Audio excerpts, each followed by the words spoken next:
Hey, also, this is the Planet of the Exiled event. This is an Earth Slayer event and Noble Killer. So this is my main Earth Slayer team, doing reasonable damage, normally somewhere between 300 and 500 Q. The Water Slayer team, this is pretty much a standard team I use for all events. It's not really doing too much damage though, mainly because of the first card, the only Noble Killer card I can really use on the team, or should I say the best one. Then an Earth Commander team as well that's doing alright damage, but not spectacular. So let's talk through the Earth Slayer team first. Gods of Ire is the first card, increases Earth Slayer damage by 200%.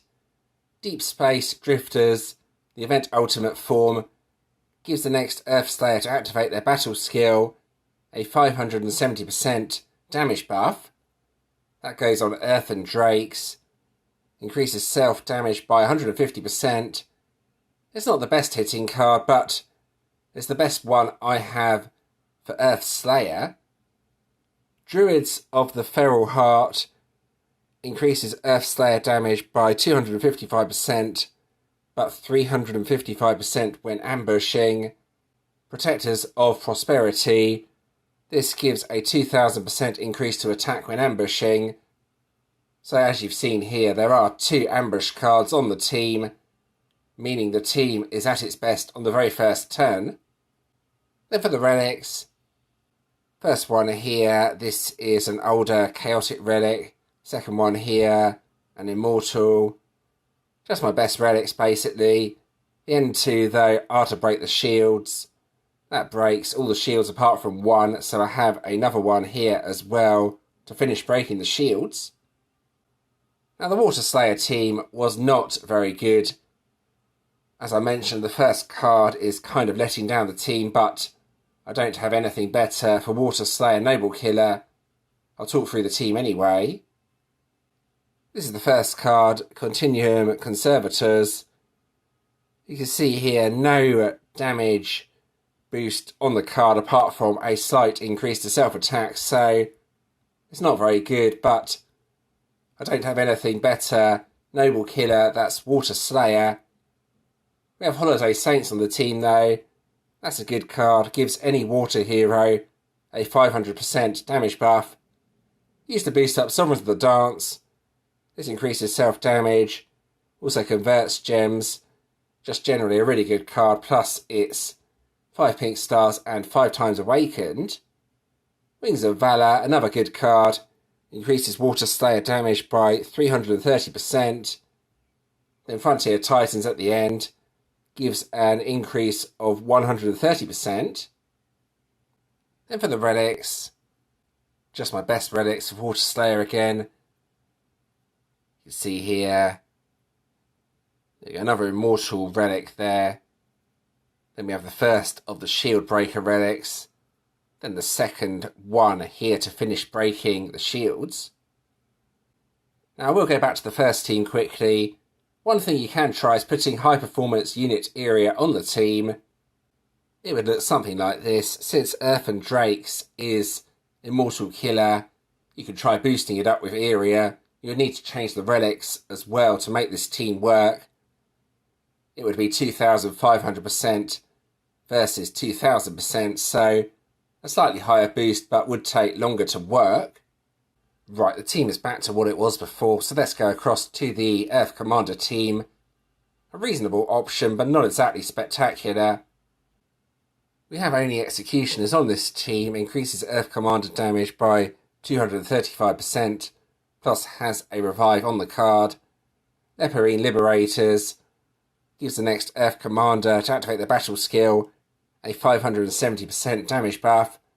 Used to boost up Brothers in Banditry, which is also Noble Killer. Has 300% increased damage to itself. Potent Pathfinders, a good increase to Earth Commander damage, 225%.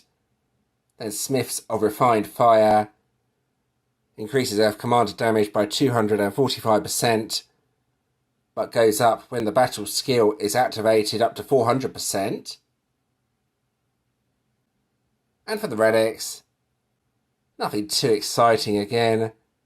my best relics with shield breaker relics near the end. Here we go. I believe this team only needed the one relic to break all of the shields, so there it is. And there we go, that's the teams I have for this event. Nothing exactly spectacular, but unfortunately I simply don't have the cards to make up the best teams. But let's get on with the actual event anyway. Here we go. Alright, so here we go with the actual event. It's just a normal event this time around, you can see here. No special features. I will be testing my teams out on the prismatic boss.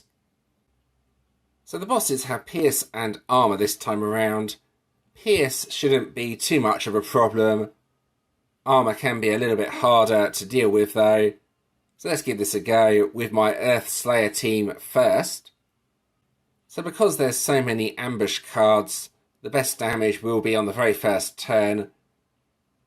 If I try and do another attack after that, the damage is going to go down quite significantly.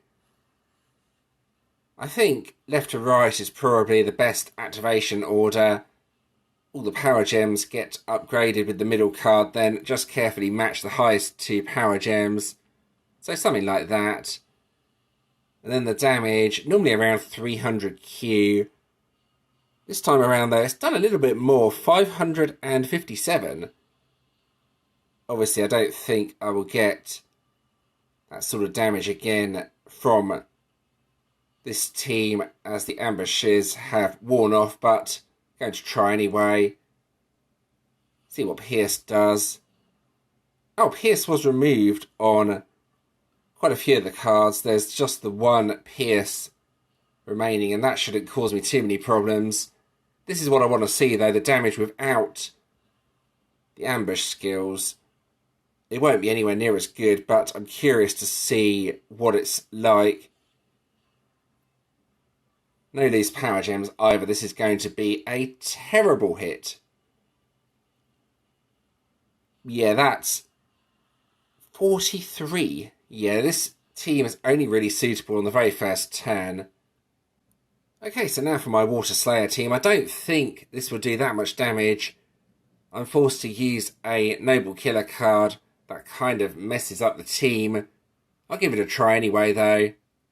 The first card is the main problem here. It doesn't really have any decent sort of damage boost, and that significantly weakens the team, so I'm forced to have that on the team for the killer skill. Let's see what the damage is like anyway, though. Hopefully 100Q, well, if I'm lucky. Hopefully a decent board as well. There's one loose, or no loose. Yeah, that's not going to be good damage. I'll need to get another hit going. In actual fact, that's absolutely diabolical. I was expecting it to do more than that. So it looks like the Earth Slayer team is really the only way to go here. Simply cannot do any damage with the one card not being optimal. I'll hit it once more though, just to see if I can do a bit more damage, since the board was pretty poor. We do also have a Pierce counter as well. It's hardly even worth waiting for the first card to be active, but I'm going to anyway. Should be active on this turn. There we go. Then left to right again. Hopefully a better board than last time. We shall see though. Yeah, it's not giving me good boards. I think I need to rethink this completely or just not use it. 15 point, yeah. Quitting out. So can the Earth Commander team do any better? Well, only one way to find out. Alright, here we go. Let's see how much damage this does. I may mess about with the first team and put Metaverse Masters on the team. See if that helps. Depending on how much damage the Commander team does, of course. Right. Give me a good board. Yeah, that's looking pretty decent. Well, one loose at the top. Not too much else. Damage is... yeah, it's probably going to do around 30 to 80 Q max this, so the Earth Slayer option is without a doubt the best option here. The Water Slayer option was rather disappointing actually. I thought it would do more. The Earth Slayer option though, 300 to 400 Q normally on the first turn. That's probably good enough to just hit Umbrals, I think. Then try and survive rather than trying to do well. Just do enough to stay in Emperors. Alright, and that's the team testing done. I may struggle a bit with this event. I don't have anything spectacular, unfortunately. But that sometimes happens. Slayer isn't really my thing, if I'm being honest. Right, over to the collection. One for your GVG hammers this time around. Legend Trials coins as well. Let's claim all of that. There we go. That's that done. Support coins. Treasure trove. Let's back out of here. Now over to the top players page. Right, what is it this time around? It's a Water Dragoon. Prickleback Basilisk. Okay, it's one of those improved dragoons as well. Attacks all enemies for 700,000% attack. Interesting battle skill. Has power gems as well. As with all dragoons, you need to see what it specialises into before determining if it's worth using or not. There we go. Now over to the Ultimates page. Right, let's claim the random support hero. Then I'll take it up to 6 stars and see what I get from the bonus hero. Right, so there we go. That's done. Let's see what I get from the bonus hero. This is always fun.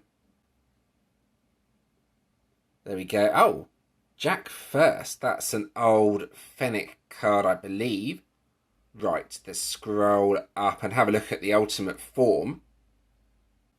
Now this card gives the next Earth Slayer to activate their battle skill a 570% damage buff.